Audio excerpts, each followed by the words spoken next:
It is rainy, loud, and thundering outside. Oy. I don't know where, but anyway. So just to get this up in here, I'm going to put the poll up so that way you know you can actually have your choices. So please vote your pigeons. I'm trying to do 30,000 things at once, so... No, you dimwit. Wrong button. Over here.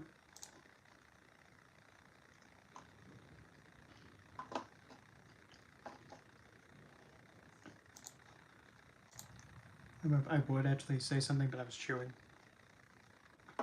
I'm okay. Now let's go make that and that. Hello again.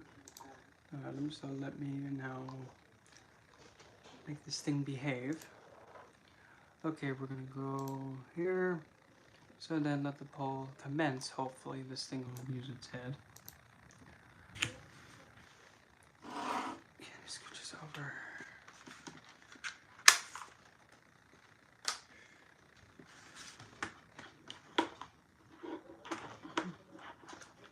Scooch. We'll go, whoops. And I do not know why. Oh, that's why, because the phone is not plugged in. Yeah, because my video just decided to freeze for whatever reason. Don't. Oh, no wonder. I plugged in the wrong one, no wonder. Whoopsie daisy. Hold on. La la la whoopsie. La la la whoopsie whoops. Okay, get this out of my life. Let's try this one. Random hand, I know. There. That should fix that. Now let me get this out of my life. Okay.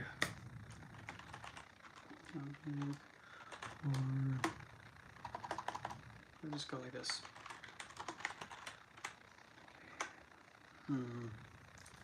Let's go with first one will be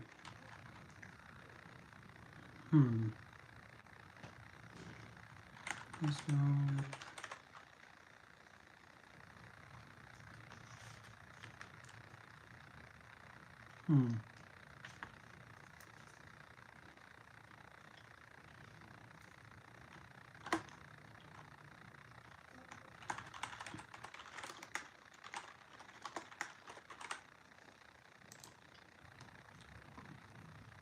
this will be this pod.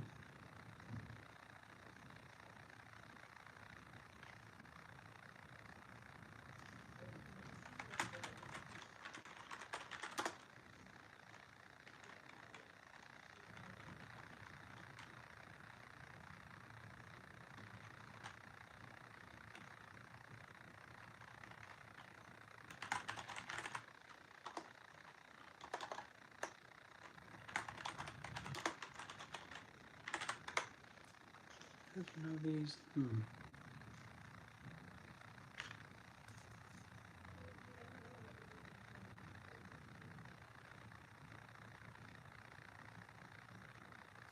I'm trying to think of a good one.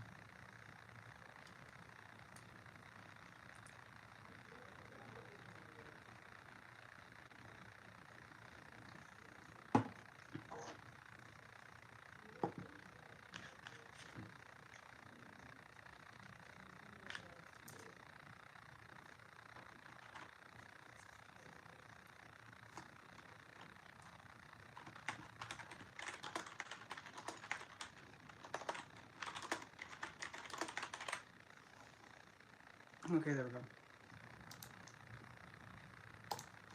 Okay, so hopefully this should pop up. If it doesn't pop up, I'm gonna just table flip. But if it does pop up, yay.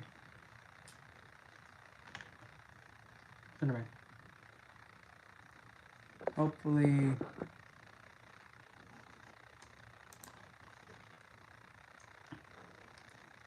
it appeared. If it didn't appear, well, that's a bunch of BS, and I just absolutely despise YouTube. So yeah, those are your three choices, and I'll just let you guys choose which one. of those three.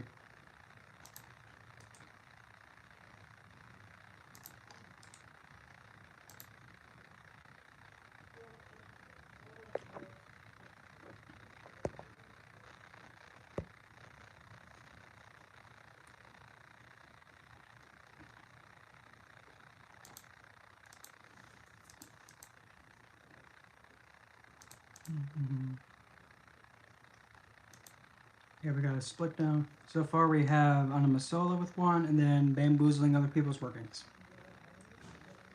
Split down the middle.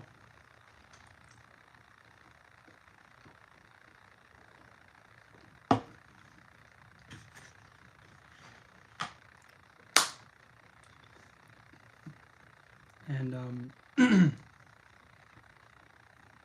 the bamboozling was actually going to be a fun one. While the Anamasola, I have had experience with it, and it's kind of at least for me, it's very different than what's traditionally done with an Anamasola for me, because I can't use the tradition of something that doesn't go along with like how I am with the passed on, because an Anamasola is a dead individual. So I really don't follow the tradition of that, but it does exist.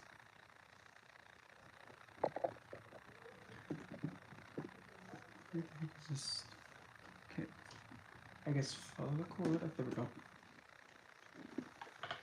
As someone said before, I guess I can't remember who, but I guess they said, "Let there be light" or something. Ah!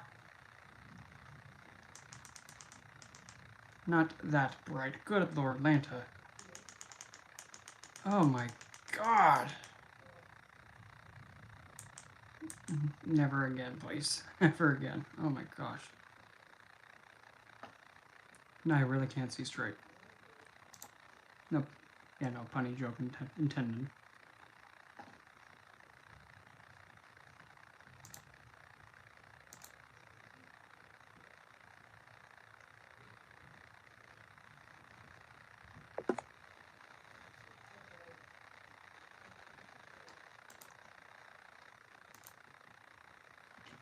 Oh, if we're down 50-50, somebody else is gonna have to cast a vote. Somebody's gonna have to put in the winning vote.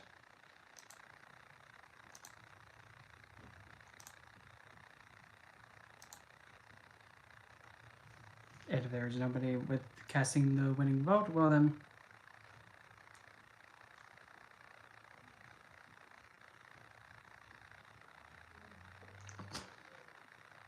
And whoever just did that, I love you to death. I don't even know who did that, but now it's split down the middle with all of them. 33% all across the board. Anonymous Sola? Hello, Lissy. Anonymous Sola is an earthbound spirit, or it's a spirit that is stuck in purgatory. And is stuck to wander eternity in Purgadocio. Usually with Purgadocio, these beings, or these passed on, are water deprived, and they are restless. They do not rest. The first Animasola was actually a young girl who didn't give water to Yeshua while on the cross. Then Archangel Michael, into a big hissy fit, threw a temper tantrum and struck her down with a lightning bolt, making her disintegrate, and she became the Animasola. Forever damned. At least from my perspective. You know how I'm feeling it and I'm seeing it. I kind of am a bit disappointed with Archangel Michael doing that. Quite disappointed. Because going from like their viewpoint, I just defined what the Animasola is. You asked me what it was, and I told you. An Animasola is a earthbound spirit. It's a spirit that is forever wandering in purgatory. Purgatordocio. Water deprived. Oh, Archangel Michael? Yeah, he struck down a girl who didn't give Yeshua water while being hung. And because of that, Archangel Michael threw a hissy fit and jolted her with a lightning bolt and fried her, made her disintegrate. And now she's damned to walk in purgatory. But from my perspective, I find that very disappointing and kind of not really angelic behavior if they're going to be going about it being justified. Because if you're going to be doing some kind of angelic justification, why didn't Archangel Michael use his talents and ability of inspiration, taking action, and pretty much driving forward with courage? Why didn't he inspire?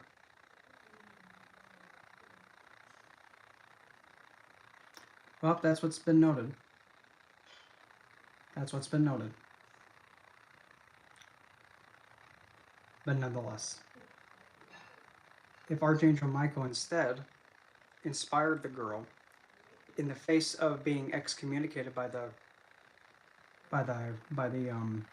Pharisees and the townspeople who demanded Yeshua to be crucified, why didn't Archangel Michael then use his energy of courage and inspiration to help the girl give him the water? Why didn't he do that? Instead of just acting out. Because to me, that I find that a lack of self-control and a lack of compassion. And I'm not saying good or bad. That's not what I'm saying. I'm saying what it is.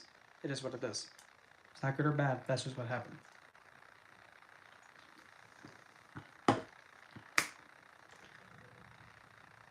So now it looks like we have astrology predicting what the house is at number 1. So I will give this like another minute.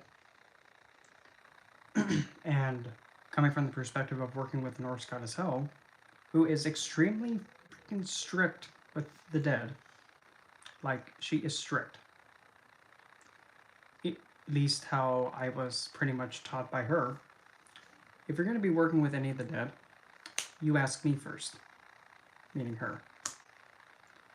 And ever since then I had to. Going to a cemetery, I had to ask her in order to go. If she said no, I don't go. She can have me go all the way over to the cemetery, right when I get to the gate, and I ask to go in. If she says no, back home I go. That's how strict I am, and how strict she is. Because if you do go work with somebody who's passed away and passed on, if you work with them, something happens to them, she gets pissed. She comes after you. And believe me, she will. But the earthbound are those that are like on a Masola and not being able to rest. To her, they're still dead. They're still dead. So with her, she doesn't see forever damned. No, you can come be with me. But the thing is, in none of Masola, they are damned for whichever reason, by mistake, by exile, by above, by tragedy, traumatic event that happened that was so mortifying and intense that that energetic buildup is keeping them bound here, and they cannot rest because it's unresolved. And nonetheless, either way, what they want is that closure and that ability to finally be at rest. Because they don't know what that's like. They don't know what it's like. But the thing is, I say if one was to go towards hell, she would offer it, but they would have to take it. And if they still feel like, oh, I feel like I haven't really endured this needed punishment for what I've done wrong, I need to suffer for a bit more, her hand's still there. And she'll just wait until they, decide to take it and go. Because hell doesn't turn away anybody. She doesn't. She likes to keep it simple. Dead, good enough. Dead person, good enough. Simple. No needing to have a confession of being with the side. She doesn't have time for that. Yep, and Elle told me what? As in the way that she expects me to work with the dead? Well, they're her dead. So I kind of don't get a say, to be honest. And if anything, if I make a mistake, and if I don't ask Elle, it comes back on me bad. And that's the last thing I want to have happen.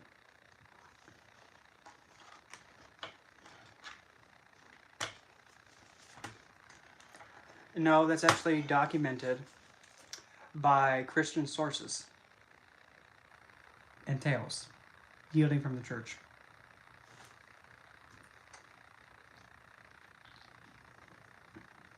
And besides, hell has no affiliation with the Abrahamic. The closest that we get. You can look it up yourself. I don't have to do everything for you. You can do it. You can look it up yourself. I don't have to be like I don't have to be like your mother doing everything for you. If you want to learn more, you can go ahead and go for it, huh? Oh, by the way, I'm going to use these things. Hold on. I'm going to add some light to this so it's not so bad. Oh, whoa!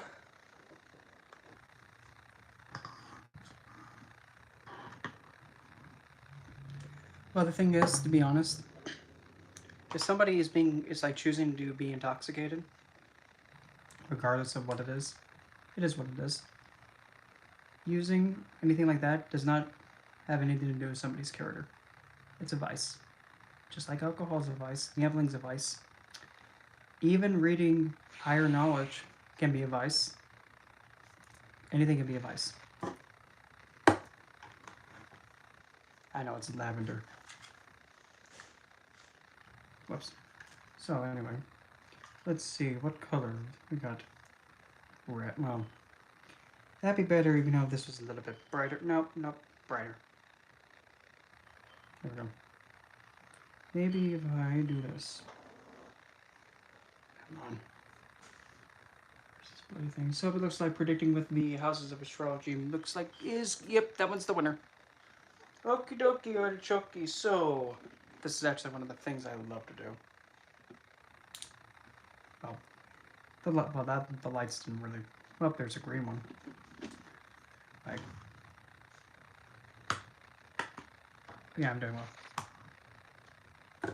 Well, the reason why I don't feel like I don't have a need to go there, because the things I'm focusing on require me to be on the 3D.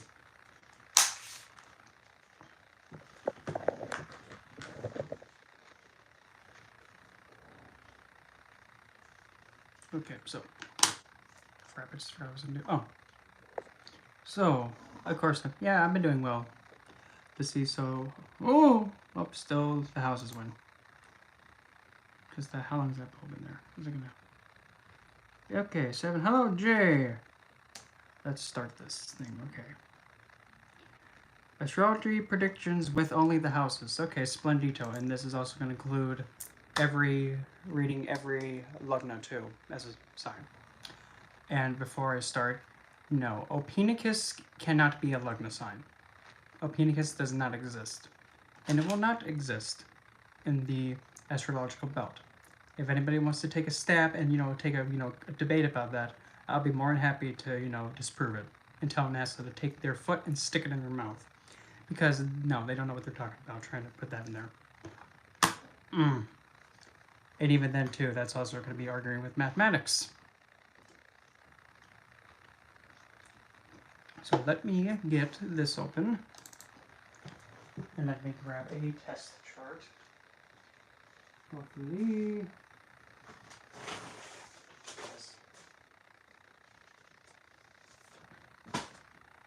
Okay, that's all right. Let me have it. Okay, thank you. So,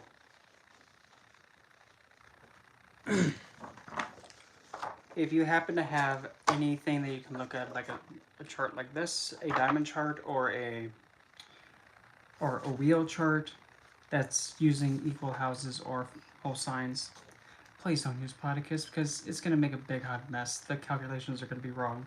You might even have a void planet. We don't want that.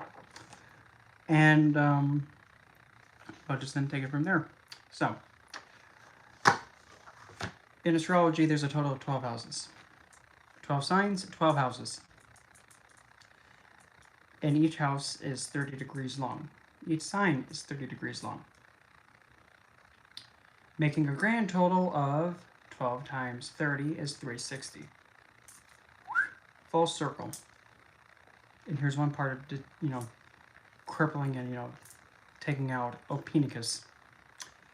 That's when you're adding a 13th sign. You have 13, another 30. You have 360 and 90. 390. Full circle and a 12th. Nope, can't fit. Oopsie daisy. That's just one way it won't fit. Anyway, so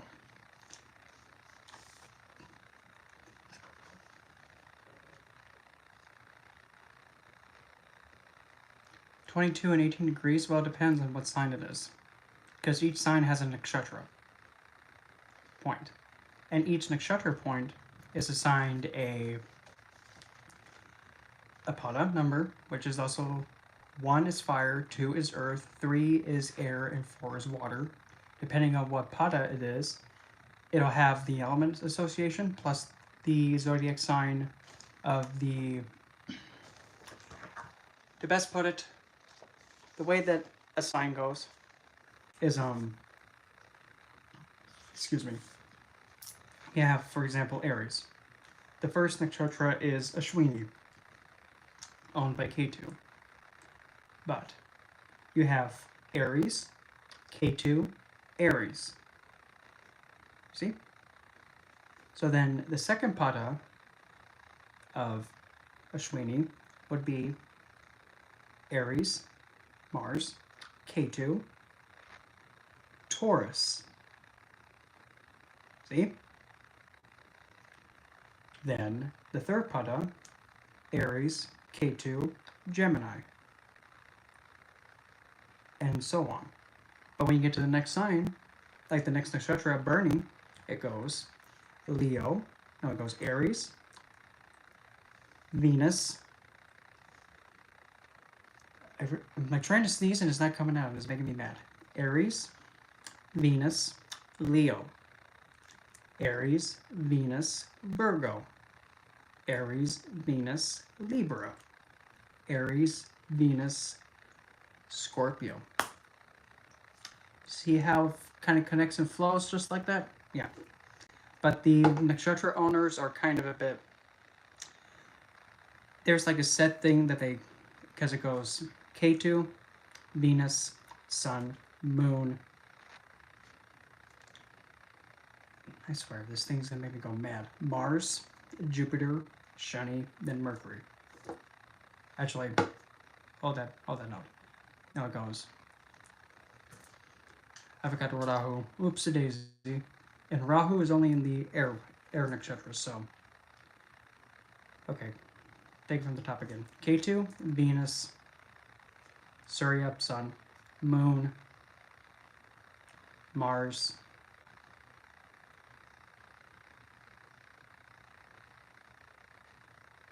then it's Rahu, then Jupiter, Shani, then Mercury. Because Mercury is only in the water nakshatras. Saturn is only in the water nakshatras that are in water signs, I meant to say. But anyway, so, predicting with the houses. So, houses 1 through 12. There's only 12 houses. Each 30 degrees long, and it's needed to be like that because that actually helps calculate everything correctly mathematically. So, let's take it from the tippity top. Say you have the first house, the head, the lagna, the physical body, and the pretty much the manifestation of someone, the physical body. It's also the thought in your head, the recurring theme that's in your head.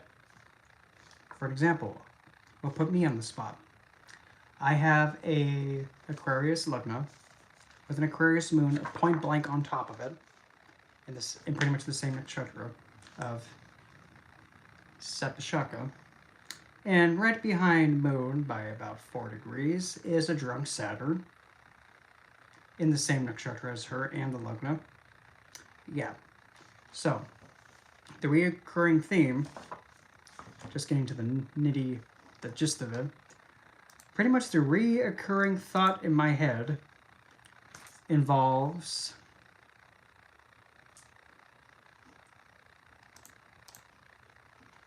best put it, the idea of wanting to bring understanding and to also understand the behavior of the universe, the behavior of astrology, and behavior of the esoteric. And is also to understand why this void space is empty. Because that's Shatbishaka. It is a voided circle. I'm just recalling everything. I'm just saying everything. I mean, I didn't write all this stuff. I'm the one that's just giving the message. You could thank the people who wrote this. I'm just speaking here. But since there's moon in there, and in a nakshatra of Rahu, the thoughts that go in the head are all over the place. Completely like, oh. Like if people were to actually look inside my head and see how chaotic it is, they would probably think, how do you live? It just happens. And that's the Lugna. It's the recurring thought in your head, and depending on what sign it is, that's your Lugna sign. And that does have a part to play of like which planet's your ruler, and which ones actually become your like ruling planet, your friendly planets, your enemy planets. The ones who bring you stress and obstacles, the ones that is like even Yogacaraka, if you have one, which you can only have if you are ruled by Sun, Moon, Venus, or Shani. You can only be ruled by those 4 to have a Yogacaraka. Only those 4. So if you have a Leo ascendant, Cancer ascendant, Taurus ascendant, Libra ascendant, Capricorn ascendant, or Aquarius ascendant. If you have one of those ascendants, you have a Yogacaraka, which pretty much equals you have a planet that pretty much becomes like your lucky planet, to put it at the most simplistic terms.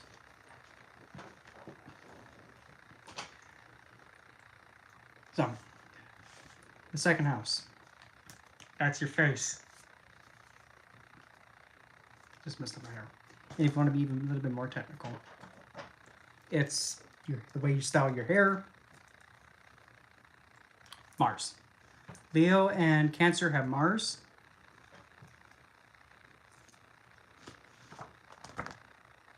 That's a house. One triangle or one diamond, that's a house. That's where planets and the signs sit it. So, the second house is the face. It is the eyes. It is the nose. It's the mouth. It's the ears. It's also the forehead. Well, except like right here, this is Aries. And the hair is kind of a little bit, it kind of is a little bit, kind of like cheats a little bit with the hair because that is a Taurasian thing. It is also the throat and the tone of voice, not the words that come out, it's the tone of the voice. It's also the tone. Cancer is in the second, so that means you would have a Gemini Lugna then.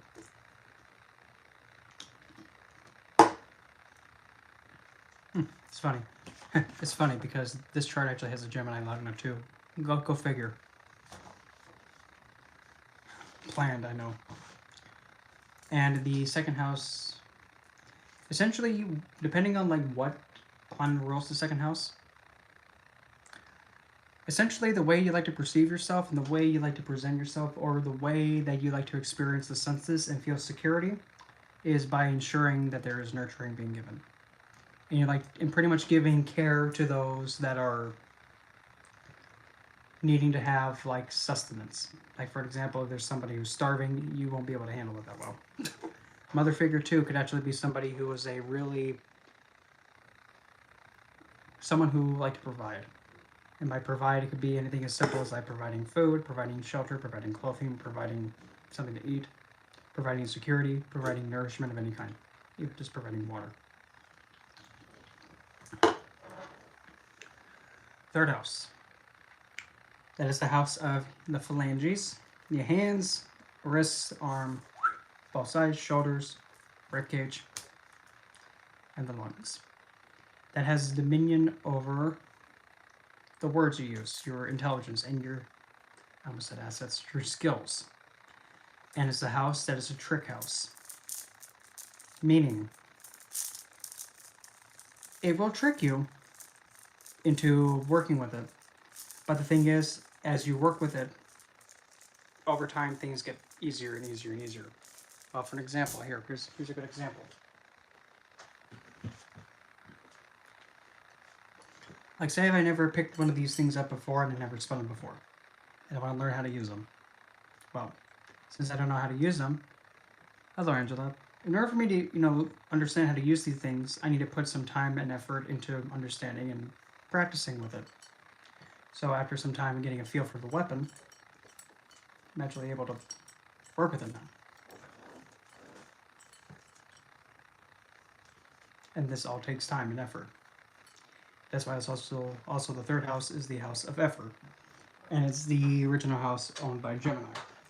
So depending on what sign is in there, you can kind of see like how how they put in their effort and how they communicate. For an example, for like a Gemini ascendant, when they communicate, they like to communicate in ways that makes them come out as flashy. They like to speak in a way that gets attention. And also, because this is Leo, this is actually pink. It's not opal, but it's a pink. Hold on, where's my book? It's pink. Okay, got it. It's not a really hard stone either, but it's pink something. Hold on. I'll know when I see it. Not appetite. Not that one. It is definitely not that or that. Not an agate. Definitely not one of those either. Oh, pink argonite. Pink argonite. Anyway. So and also third house is short distance travel. It is like your everyday communion. It's also your younger sibling, as well as your neighbors and your associates. And then scooching to the fourth house. The fourth house is your heart. Yep. Yes. And the Kendra 1, 4, 7, 10. Those are your pillar houses. Without them, you can't exist. Definitely the Lugna is one, and definitely the fourth house is one, definitely the 10th is one, and definitely the 7th is one. You need to have those 4 pillars. The fourth house, easy. The fourth house is your heart. It's also the house of mother. So depending on what sign is in the house, that essentially points out to how your mother is. So for example, if you have, let's say you have a Leo ascendant, and you have Scorpio in the fourth. Essentially, the connection with the mother and the interaction with the mother can be one of 2 ways. Completely despise and have intense disgust towards, or intense devotion and love.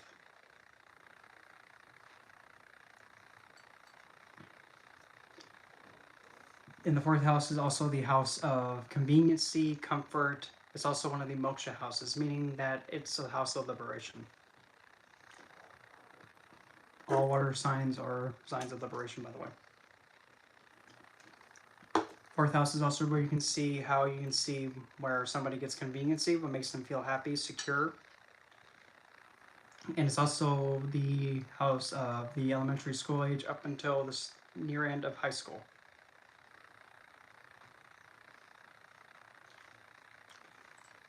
And in the 4th house, Venus and Moon get Digbala, meaning directional strength. Now, when it comes to exaltation and Digbala, the best between the two is Digbala. Because when you have a planet with clear direction on which way to go, they could be pissed off all they want, but they know exactly which way to go. They're pissed off, but they know what to do. They know the route to go. But they're not the happiest, but they can get the job done. But now if you have an exalted planet without direction, well, they're powerful, but lost. So they're not going to be that much of a help at the beginning of life. As time goes on, they tend to get, find the direction later.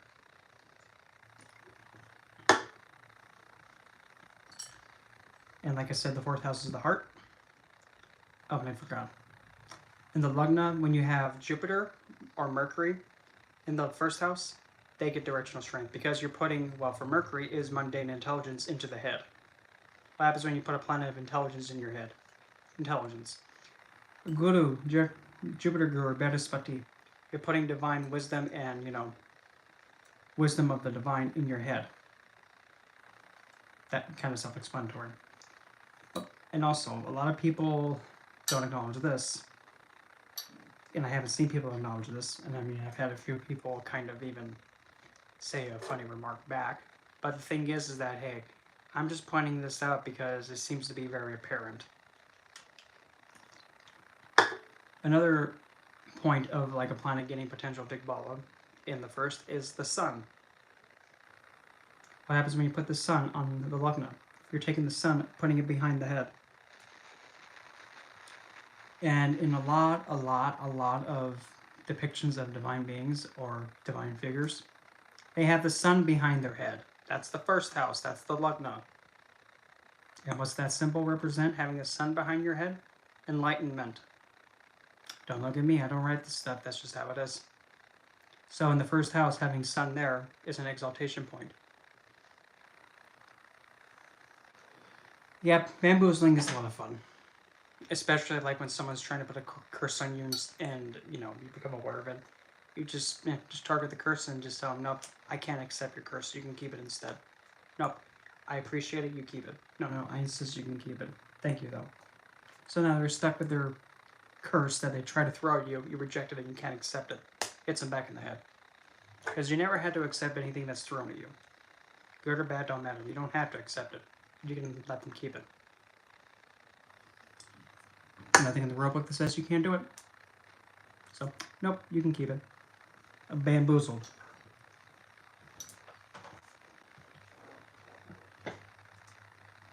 Or even better yet. Oh, someone cursed me? Okay, that's cute and all. But now instead, you know what?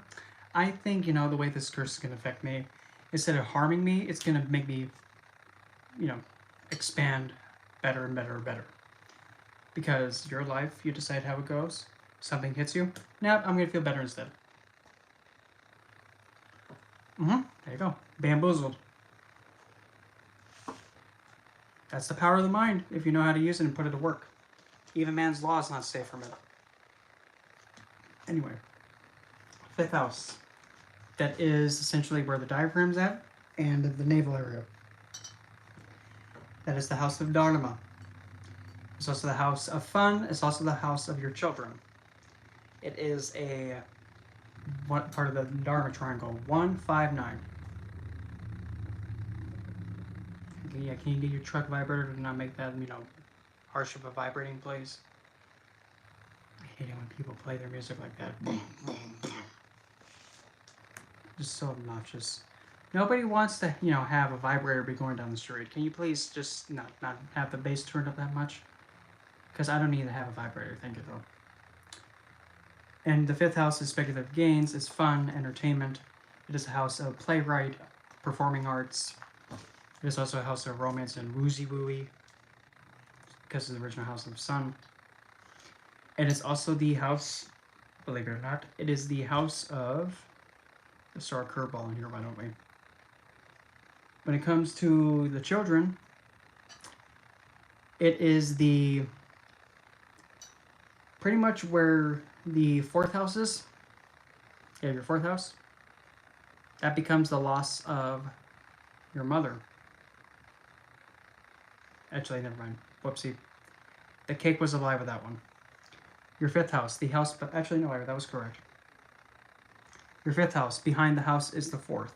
So essentially what the fifth house of your children lacks is your fourth. But that's going like the house-to-house relation, and I'll get into babam, which is a good concept. Sixth house.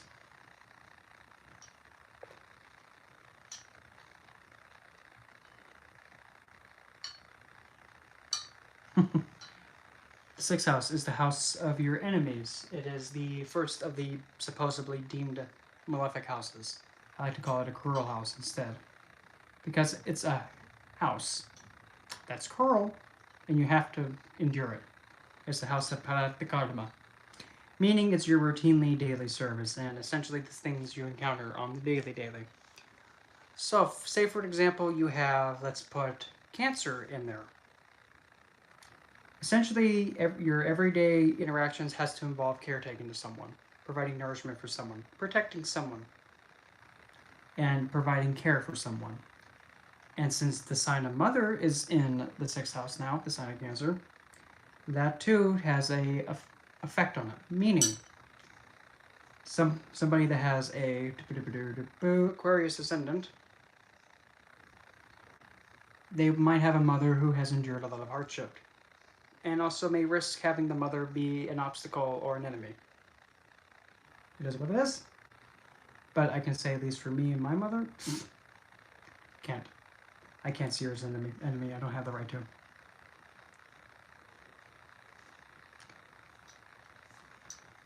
And since also your enemies actually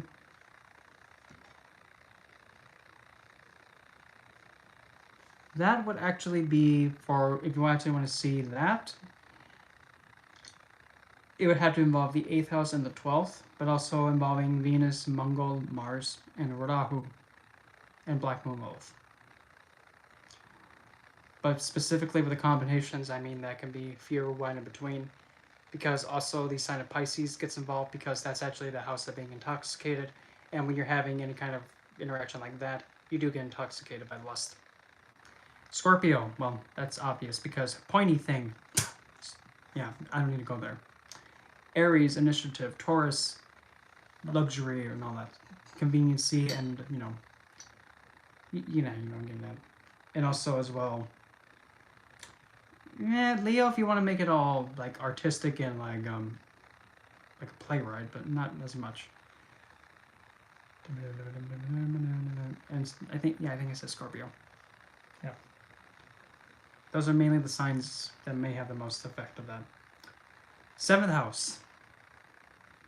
This is essentially your hips, and essentially like right below the, like right after the intestine, right in the middle, like right where you have your spot. Right before you hit it, to the left and the right, you go down a little bit, like down the thighs a little bit, hips down. There's Libra, or the 7th house. This is where Shani, the old geezer, gets Digbala. To best explain it, you're taking a servant and you're putting him in front of you. You have your servant at the ready to know what the task is to be done. So he's at the ready to go. You just gotta tell him what to do and he'll go and do it.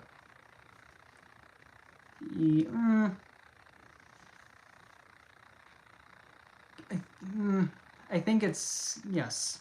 Not exactly the root, but sacral around there, yeah. But Shani in the 7th gets Digbala, and I have to say I get jealous when I see people have that, because I wish I had a Shani with Digbala, but oh well, it is what it is. 7th house is, again, it's the house that you can see a spouse figure from. It's the house that you can also see your opponent, like your perfect opponent match. It is the house of legal disputes. It's also the house of negotiations. And it is also a killer house, meaning it's a house that causes harm and it drains your energy. It's a killer house, because your spouse figure and your significant other take from you. Well, the way that hell is, she likes to keep it simple. Human, good enough. She likes to keep things like idiot proof. Are you a dead human? You're in. Oh, you did what? I don't care. You're in.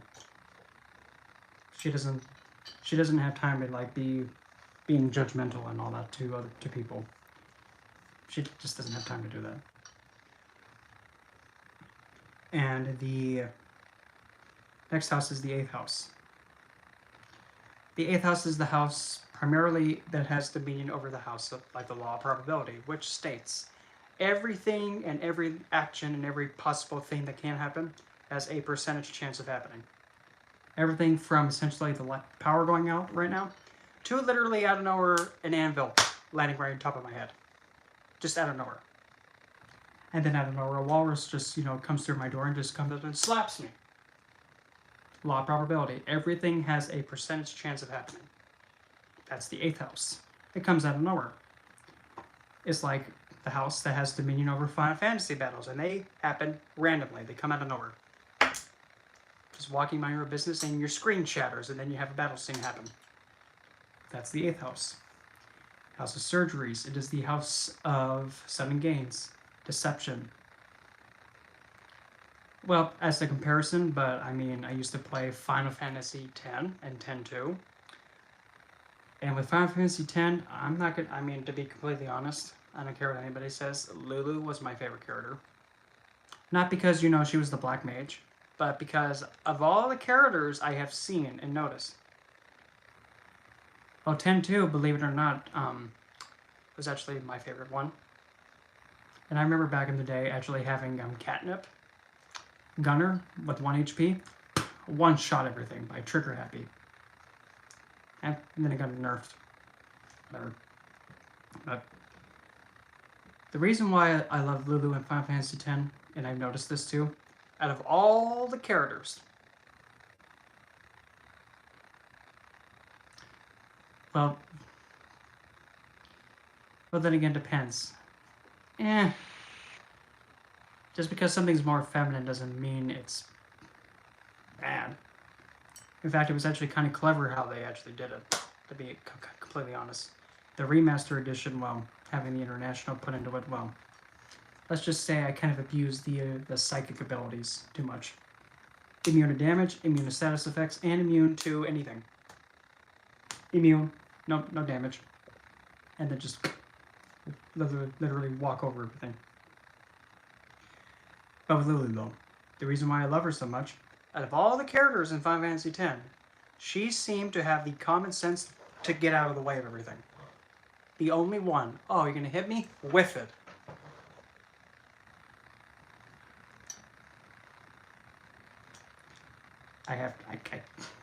Lulu was the only one that got out of the way.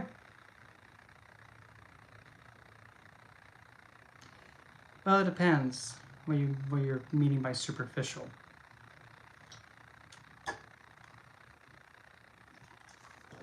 I'm grabbing the drink. I'll be right back.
Oh. No, what was I saying? Oh, yeah. But no, seriously, no.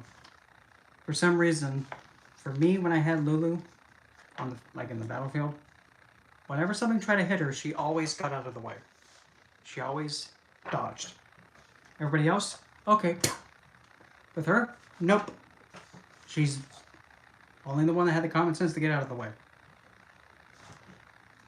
Hey, don't look at me, that's just what she did for me. But other Final Fantasy games like 12, well, Final Fantasy 12 got me so lost. I had no idea what I was doing, so I gave up on it. 13,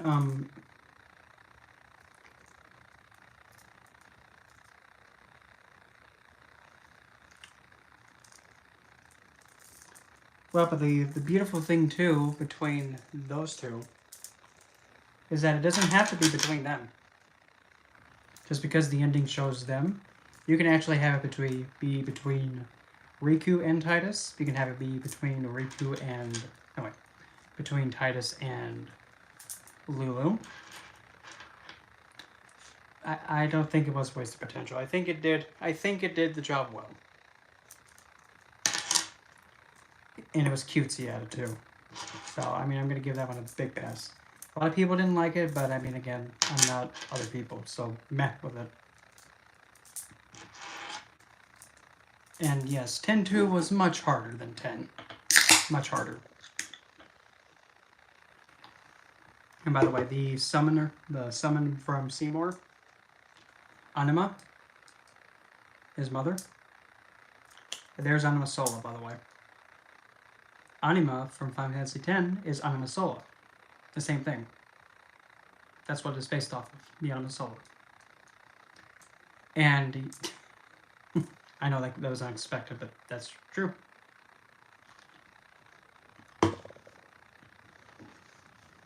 But back to the houses. In the 8th house is the house of taxes. It is the house of secret gains. It's also the house of your in-laws. Because if you flip the script, the 7th house becomes the Lugna of spouse figure. The next house over is their 2nd house, which is their family. Your in-laws. It's also the house of surgery. It's also the house that can show how long you're going to live. Longevity. But then again, I don't suggest reading that unless you want to take a gander and, you know, have somebody table flip on you. That's why I don't predict any kind of thing like people passing away. It's unethical, and I'm going to get you a lot of karmic hits to the head. So careful with that. 9th house. This is the 3rd of the Dharma Triangle. It is the thighs. It is the house of guru. It is the house of teachers. It's higher philosophy, higher religion, long distance travel, pilgrimage. It is also higher educations like postgrad education, for example. Say if you go into medical school, you get your doctorate in, say, nursing, but now you take a secondary type of medical practice, like say if you get it in nursing, but now you also want to do something related to nursing, but also say like chiropractic. That's postgrad.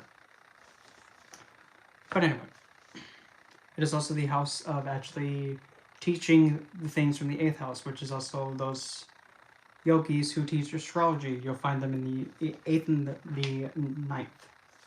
That's where you see them the most. It is also the moral compass. The 9th. The 10th house, essentially the house where it is your patella, your kneecaps. It's where everybody can see you, and everything that you do is the 10th. It's your reputation and how you stand in society. And the 10th house is pretty much, if your 10th house isn't good, your knees aren't going to be good. They're going to be weak. But how do I know which houses are strong and weak? If you look at this lovely thing called Ashtavarga, if you see your 10th house have less than 28 points, it might be a good idea to make sure that you get checkups and have your knees checked, just to be safe, because it has the potential. 11th house, that's the house of your friends, network circle. Hopes, wishes, and desires being granted and bestowed. It is the highest trick house, meaning it will trick you the most. It will make you think one way and then whiff it. It is the one that rewards you the most. It is also the house of conspiracy theory.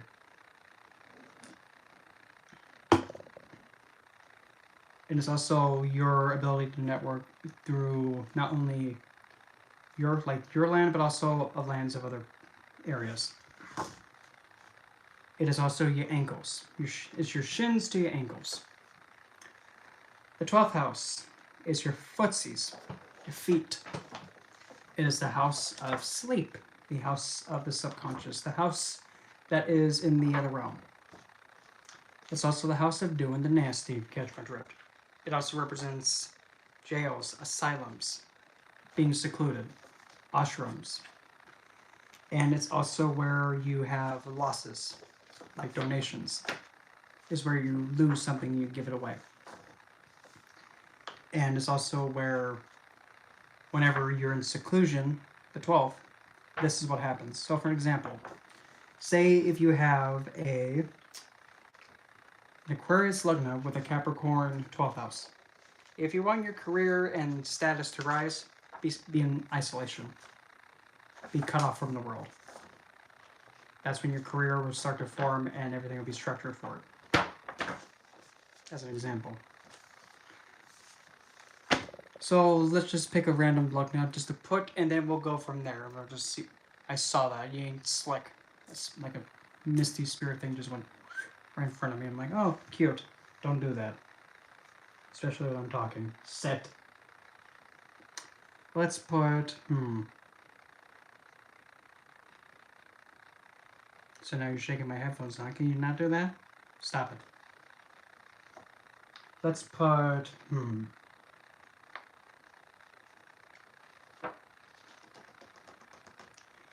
Let's put the sign of Virgo.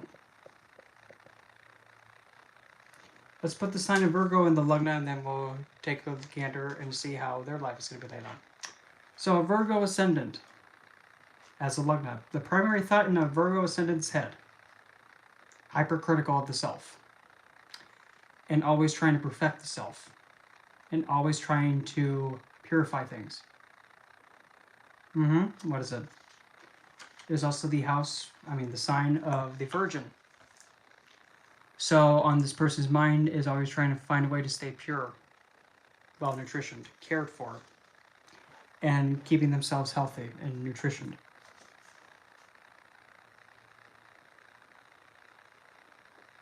Yep, because I've done one.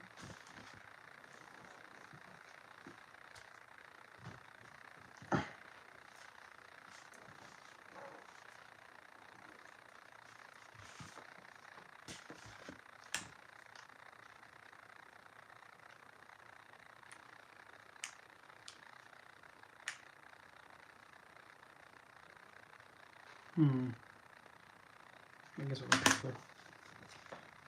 So the recurring thought in the Virgo ascendant's head.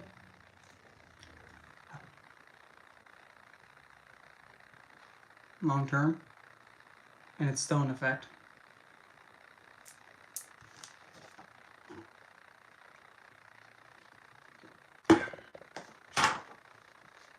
Anyway. I know, magical, I know. Happens. So for a Virgo ascendant, the recurring thought they have in their head, I need to be perfect. I need to be healthy. If there's something not pure, I need to make sure it is perfect. And also trying to keep the purity of the self in check. When it comes to their home life, how they're growing up, completely unbalanced. Enough sustenance to survive on, enough security, or not enough. Goes up and down all over the place. I didn't petition any spirits for that one. To make it still be in effect, I didn't have any spiritual help.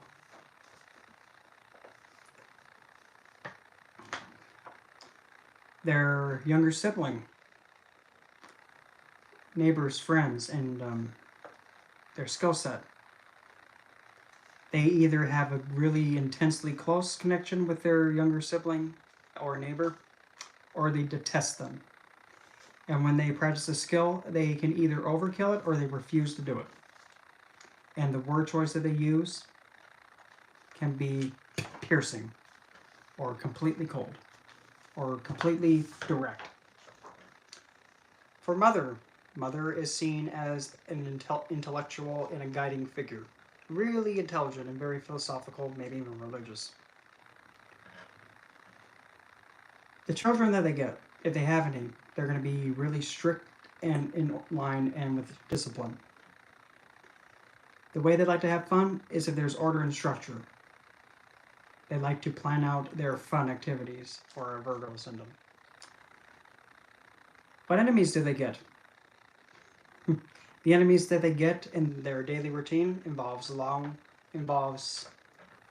like, for example, something like an organization, like a charity. They might do charitable work. They might actually serve people on a large scale. The enemies that they have are unpredictable, random, and they are all over the place. Kind of like an ankle biter. And they may actually have reasons to accuse the Virgo ascendant for things that make no sense. And they actually might be extremely chaotic in their approach. What kind of significant other does the Virgo ascendant get? Well, they end up getting a lover instead of it being kind of like how with the fifth house, one who's orderly, structure, and discipline. Same with the children, but the fifth house is romance, so they like to have order with their romance. What kind of partner do they get? Instead of getting something that's a bit balanced and stable and sustainable and practical, realistic, they get somebody who's a bit lost and spiritually pretty much disconnected from the physical and the spiritual realm. Might be their own little world and might be lost. And they may even be to a point where there's so in-depth motion that the Virgo ascendant just doesn't get it. And they actually might tell the significant other that's in that seventh house, why aren't you ever realistic and down to earth? You're always intoxicated, or you're always in a different realm while I'm trying to, try and make things around here, better. You're just sitting there like, I don't exist. Oh, hi, how you doing? Yeah, Virgo ascendants, significant other in a nutshell. The eighth house, Aries, the self, in the eighth house. Pretty much also the Virgo ascendant is extremely sexual, because that's where they find themselves. And that's what it is. They find themselves through their in-laws, meaning when they get their in-laws, they find a lot of self-confidence gaining from the in-laws. Ninth house, Taurus. Their higher philosophy involves luxury, involves stability, involves having things around them be in a state where they can best provide comfort. And they might even go on a pilgrimage to actually learn and study how to have a higher way of, or higher perspective of understanding that conveniency and enjoying the world. It's not bad or a sin. If you're enjoying the world, what's wrong with that? It's not a sin. There's nothing wrong with enjoying the physical world. If somebody else thinks otherwise, piss it. Don't let somebody take away your fun. No. That's their problem. They can't handle it. That's them to deal with. Then scooching over to the 10th house. Their reputation and how they provide their work and their karma to society. They're known to be one who's able to communicate exceptionally well and be able to work one-on-one, as well as be able to market and advertise. And they like to do any kind of work that involves them with another individual one-on-one. So like a medical provider, a doctor, a nurse, an advisor, even a psychologist. That's one-on-one. 11th house. What makes them gain the most? Caretaking and nurturing the whole society as a whole. The friends that they get, they're really caring and they're really nurturing. However, though, the biggest deception that they face from their friends is the false reassurance of being cared for. Because it's a trick house, remember that. They get their hopes, wishes, and desires fulfilled by caring for societies and groups of people.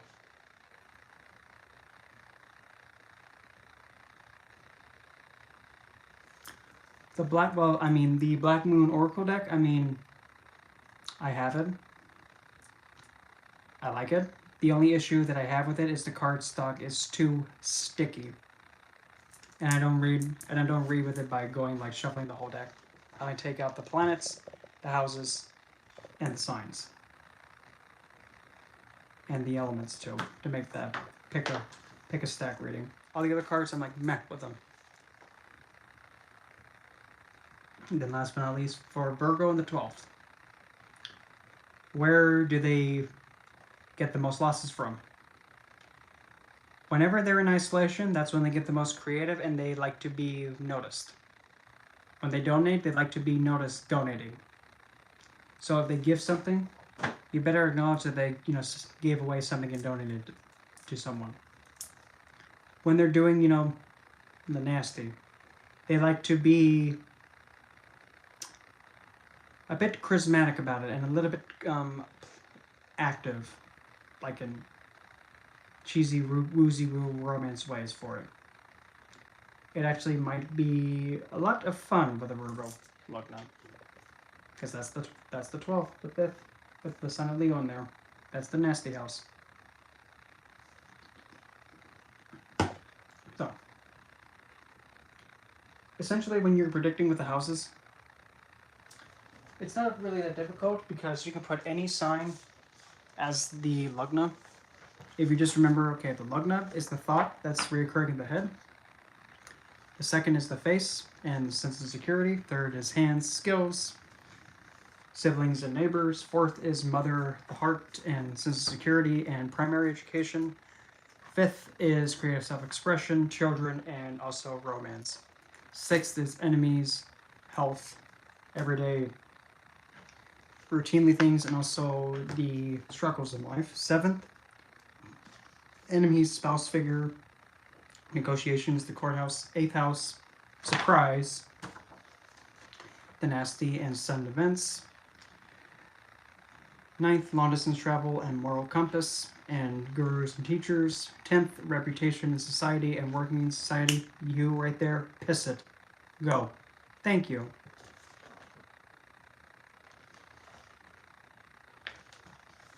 Did I stutter? Did I stutter? 1, 2, good move.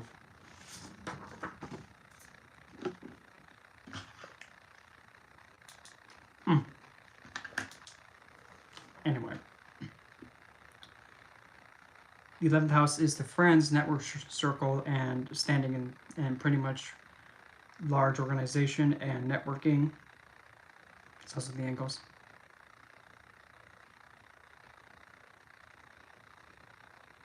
The Black Moon Lilith symbol, essentially that shows where one's self-empowerment lies in. It's also how one seduces another. It's how also somebody gets revenge. And it's also where one's real empowerment lies in. And it also shows how one and Lilith herself actually feel towards the native.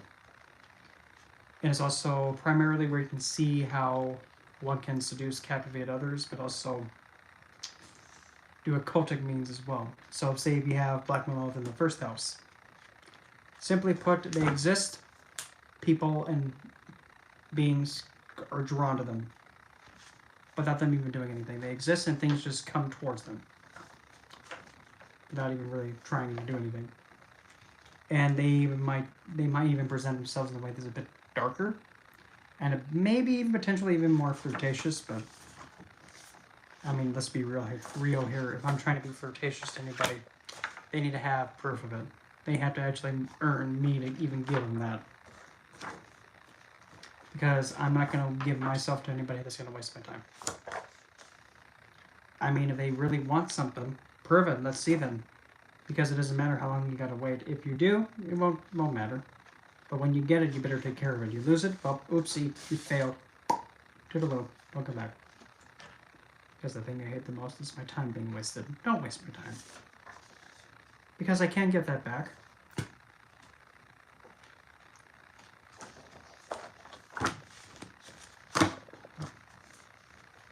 That's kind of like the idea with predicting the houses. It's not too difficult. Careful, you almost popped a tire for going too fast.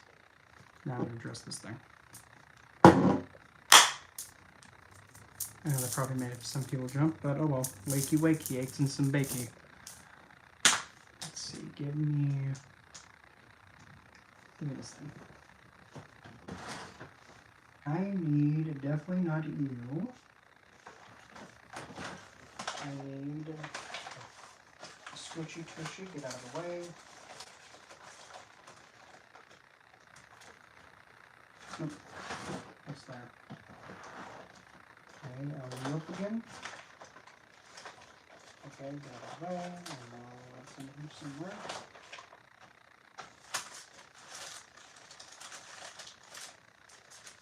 Found it.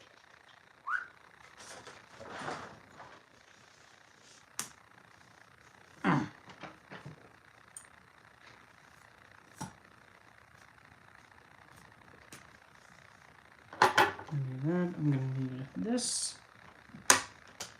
Don't knock on my window, creeper.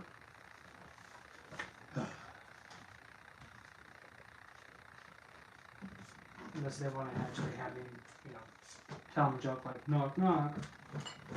Who's there? You're never gonna guess who. Yeah, I'm never gonna guess who because you better get going before, bring out the boomstick.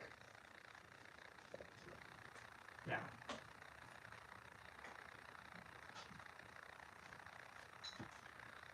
Where did I put it? Okay, there's this. Now where is a pair of scissors? Alrighty, where's Mr. Snip Snips? Snippity snippity doo. Where are you?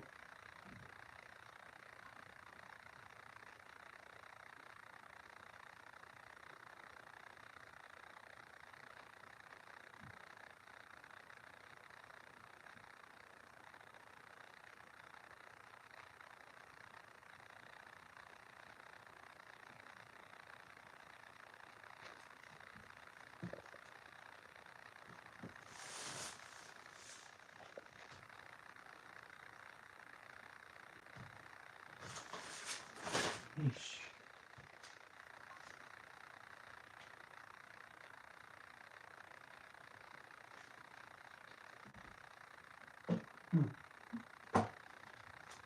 Oh. Guess I ought to use this instead. That.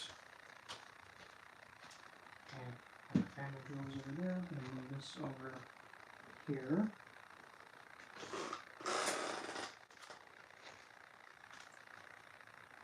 This.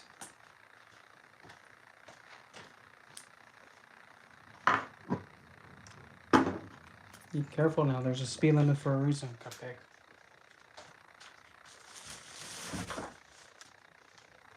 And yes, I speak like this to, people who drive by. Going a bit too fast. Hopefully I don't go too fast because it just rained and it'd be a shame if the tires just stopped. Oopsie. Did I just, set in the motion for that to happen? Oh well. If I didn't go so fast, they would not have had that happen. What the heck was that? That was a weird noise. Oh.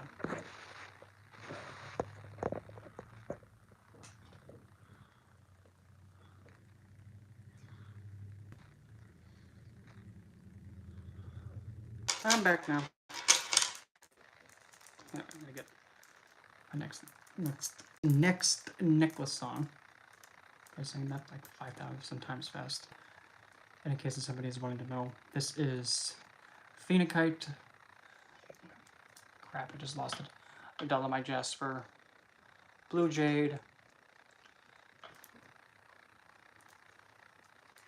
Yeah, Blue Jade, and then we have Kyanite, Blue Quartz, Kyanite, and then the Dolomite Jasper. Yeah, so I know, quite blue. Sacre bleu. Oh, oui, it's suck to me. No, I don't know. I wish, I'm gonna be real here. I wish the high school here didn't, get rid of French. Because, I mean, if that would have been the case, I would have taken French easily. But nope. We have to get rid of the things that, people want to learn instead. Okay, whatever. Nope, you're not gonna force me to take Spanish. I tried. And I said no. Please give me math and money instead. I want to learn how to do my finances first, please. But sure, math and money is harder than, algebra 3-4. No, it's not.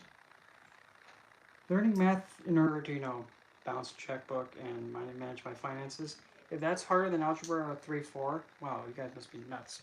Whoopsie daisy.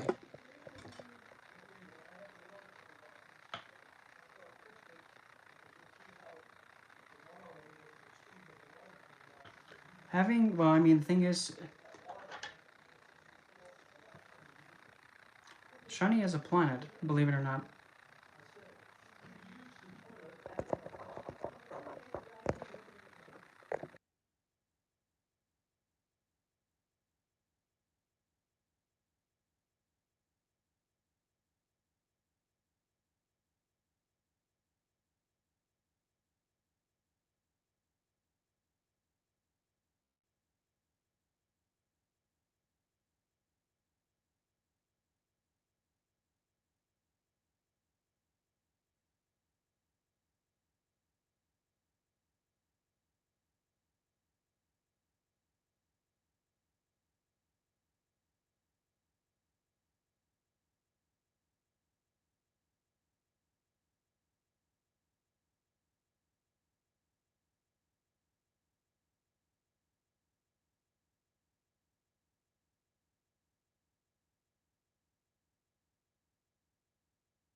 Sorry, they were talking about the toilet.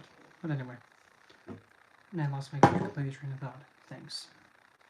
Oh yeah, with Saturn though. No, it's Shiny, to put it simple. Whatever you put out, that's how he responds to you. Put out work and effort and actually trying to prove that you want something.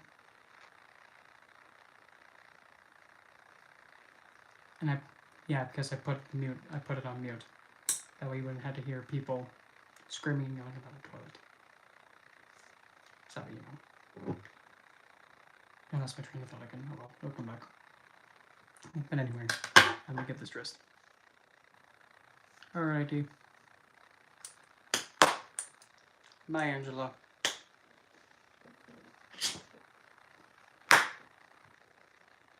Yeah, just for good measure. Okay, let's see here. Let's put...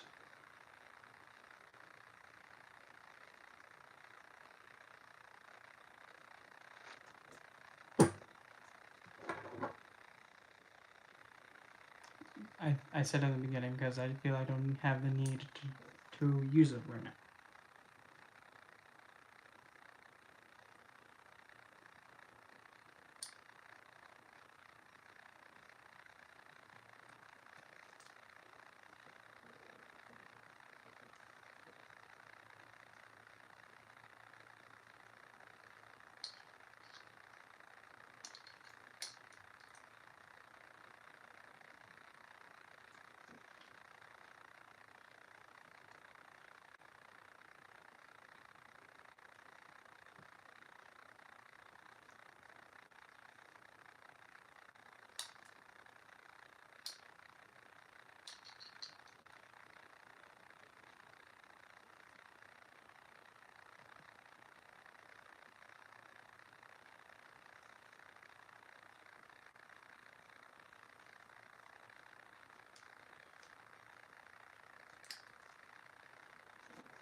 Oops, worth it.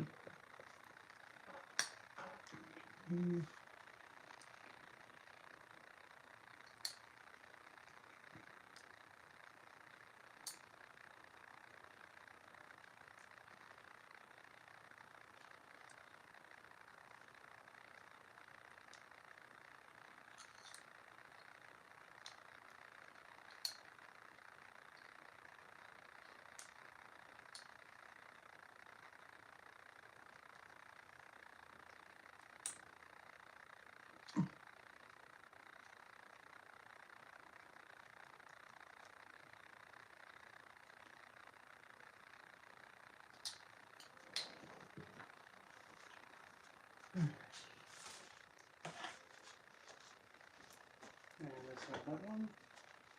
Get this one on the one.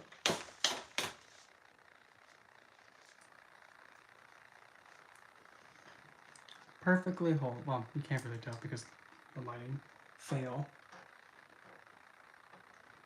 Where the heck did it go?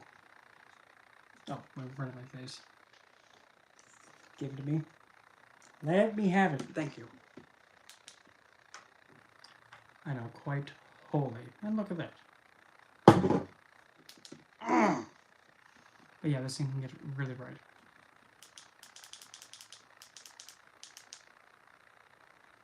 Yeah, I'm trying so hard not to look at it because this is extremely painful. Especially when you change. No. I look like a Simpsons character now. Way too much like a Simpsons character. I think of all the three, I like this one the most. Okay. Here we go again. Having to make it so loud for a different reason, but who gives a damn? Okie dokie, so now to grab these dry herbs to squishy. Where?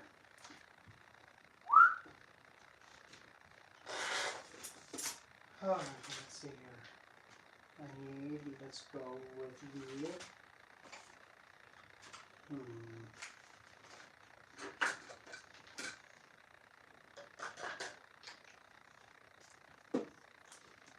Give me the, what are you? No.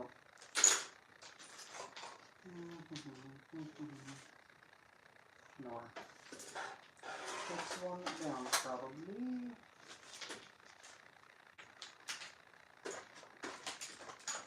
Nope, on that one. Probably on that one, yes. Yep. Not so much that one. Okay, there we go.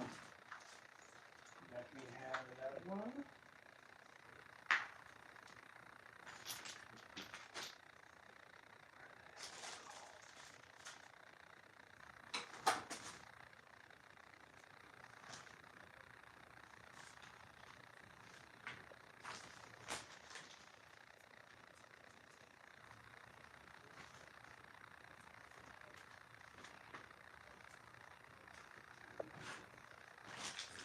Got this one, so I guess this is a sign for me to use it.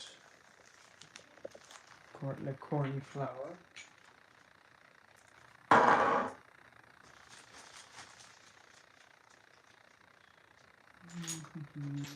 Not that one though. I know exactly where. That upper moment, you know exactly which herb you need, exactly which resin or herb or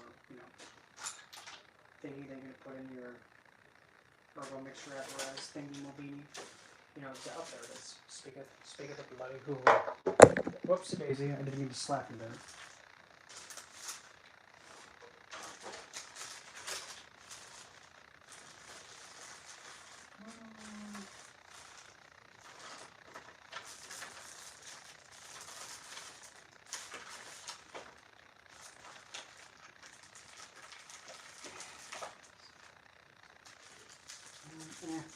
It can't hurt. Decide. That's not what we need. Yeah, okay. And that. We don't need all of that, so this would be.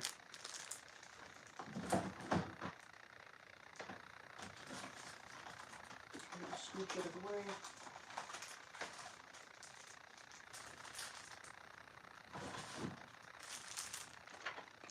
I think that is.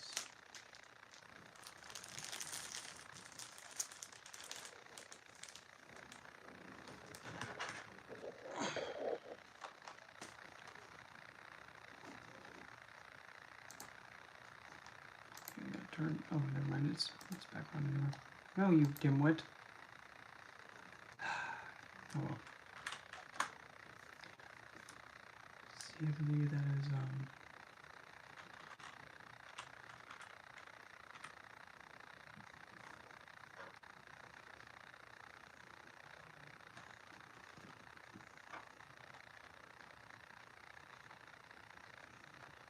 Crap. Leave it with the Dark Soul.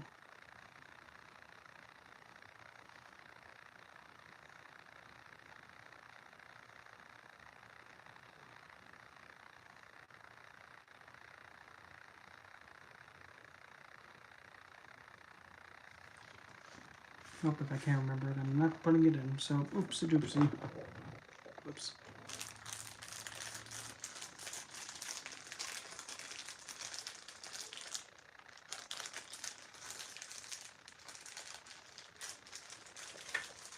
Back into the just thing it goes. So that goes.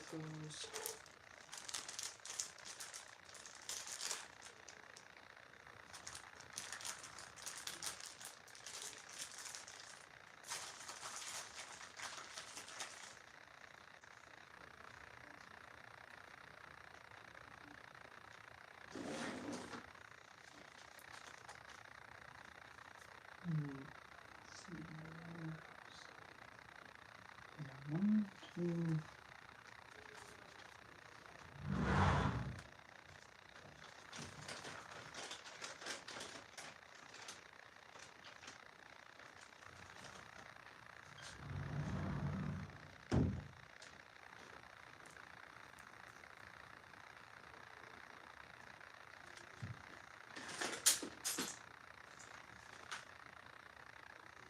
Oh, mugboard, that's what it was. Whoops daisy.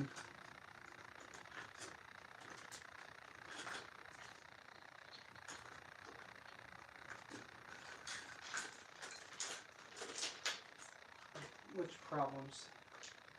Having everything.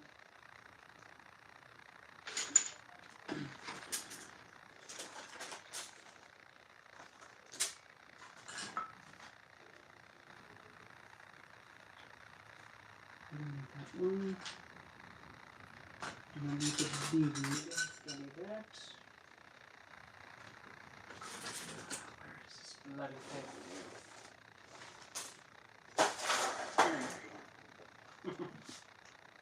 Very cute, very funny, but I can't use that. Let's try not to do that again. No, really, let's try not to do that again. Thank you very much.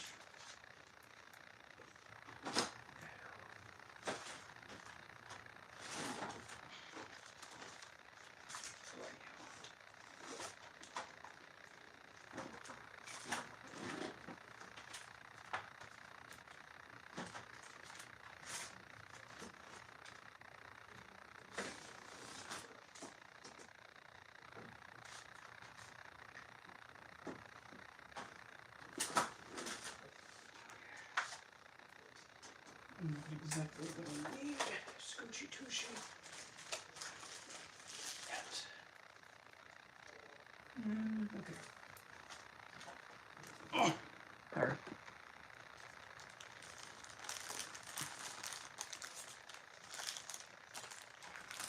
So yeah, about the Dodgers now. No, I'm just kidding. I didn't even watch baseball or anything like that. I mean, if I was to watch baseball or those kind of sports for that kind of uniform, sorry, I'm gonna just be out there and just say, well, I would be paying attention to something that yeah, I want to be watching the baseball and the bats fly. I'd be watching, the perfectly shaped dog piece on the field. Yep, I went there. Deal with it. Okay. One of the ones.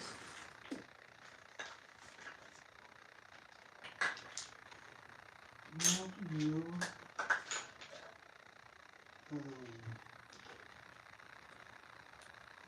That one. Not that one. Not that one. No.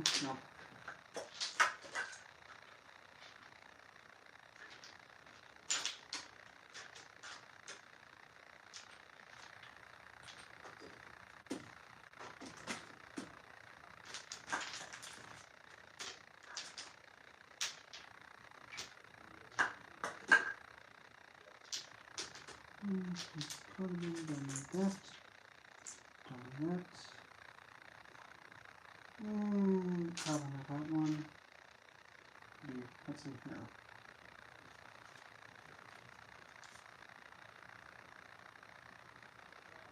Nope. As woozy wooey as that sounds, nope. That ain't gonna fit. Definitely not that one. Okay, so looks like everything again. I'm gonna be needing this to draw again, so there we go.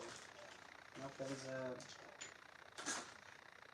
pro sure that I'm not gonna use because that would not be in line. How did you? I'll need a Lord Vishnu's life in the bottom. Yep. Yep. Yep.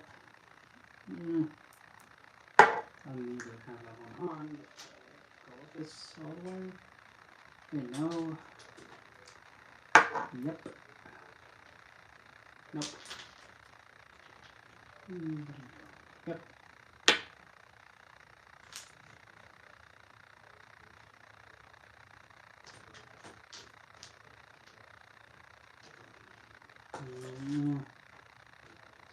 Where is that? Just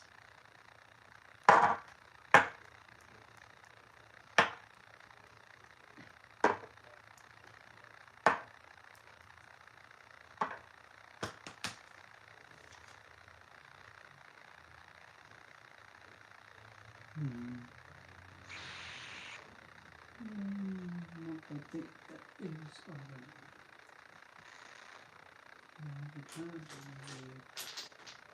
Mr. Snip, go figure. Definitely not using that one. Yeah, good word. Okie dokie.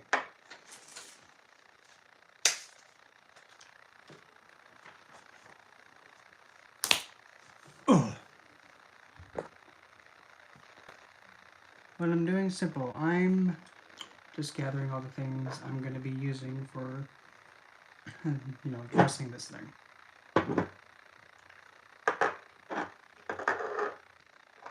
Okay, that one's going to go in along with those. This one, no. Okay.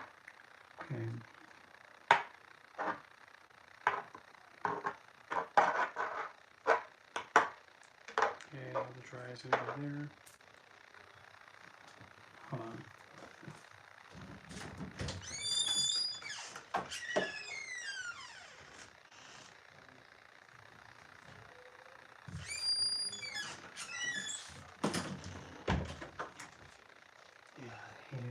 I just don't understand why people sometimes just can't listen. Anyway, love them to death, but still.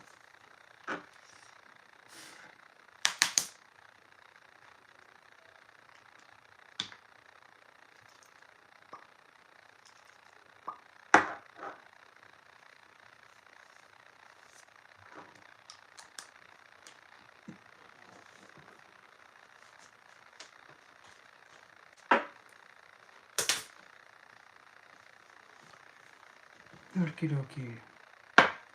Crap, I need something to squishy and smash with.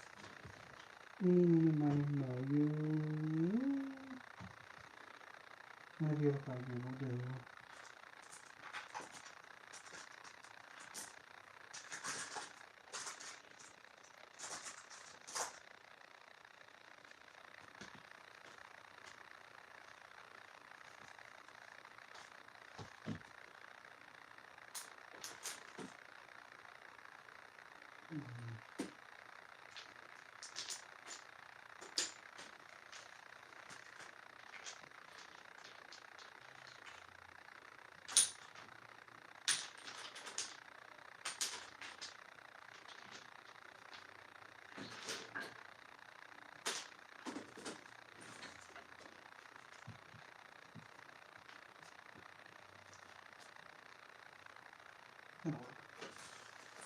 That may not be the best, but we'll do what we got with.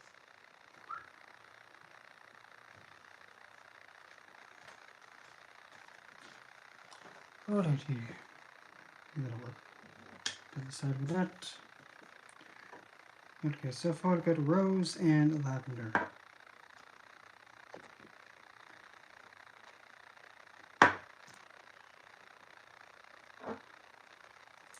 Myrrh.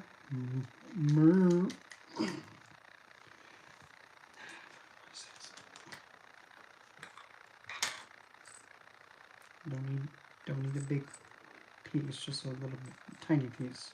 A little one, no, not a hunker. Don't get me wrong, bigger is better, but in this case, not so much.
Smell.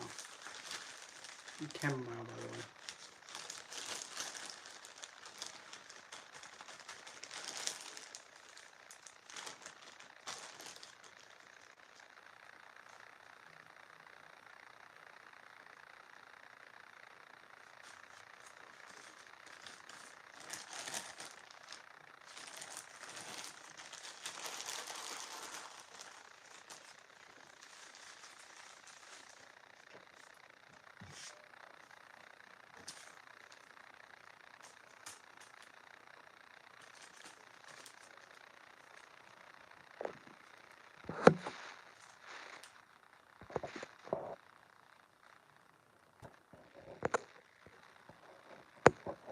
Yep, I'm still here. I'm just checking. The last bit of the dry.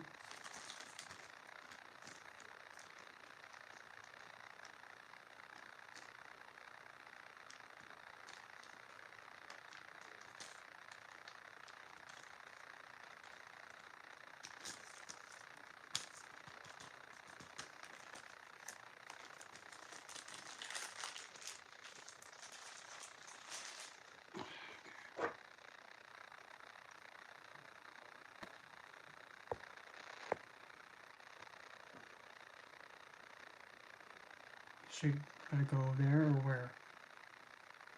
Go where? There's there.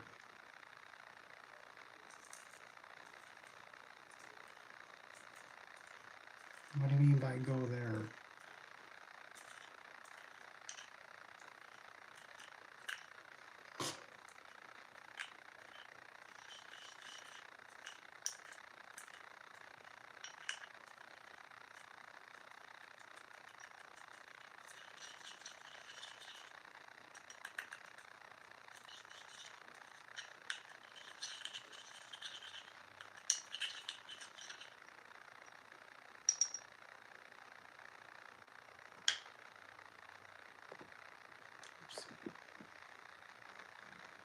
Oh.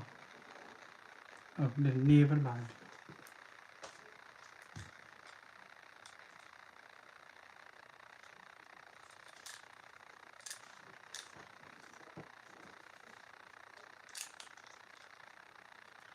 Sometimes you gotta do improvisation.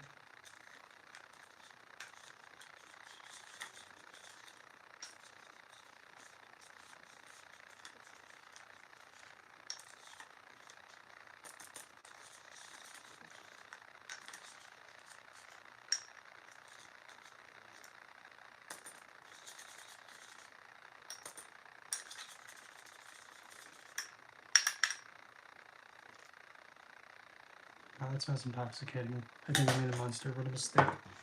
No, I'm just kidding.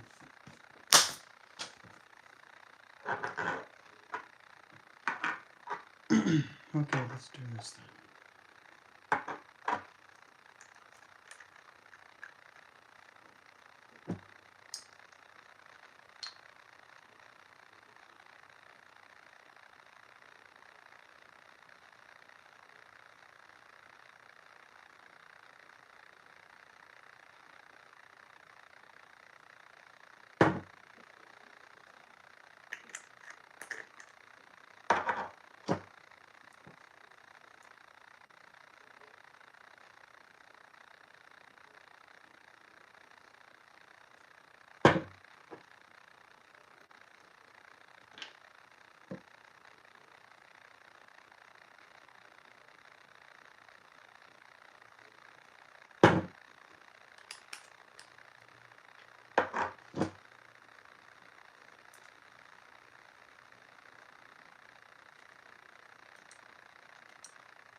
Mm-hmm.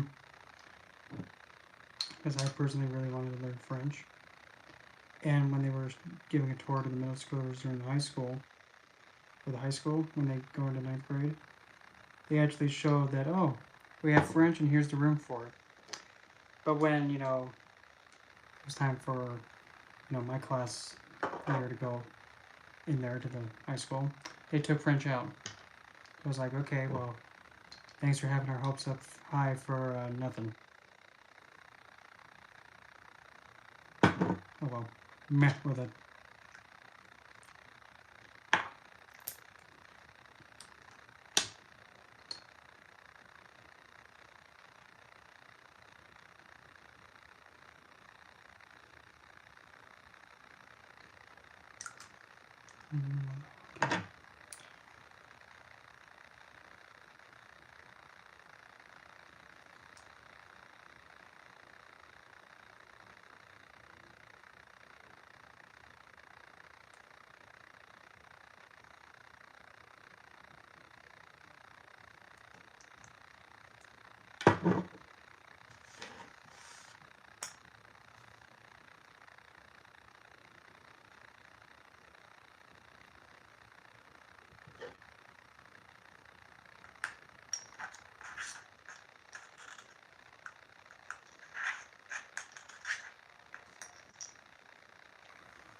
They didn't say why. They just did.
I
think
And the warlock done. Ugh.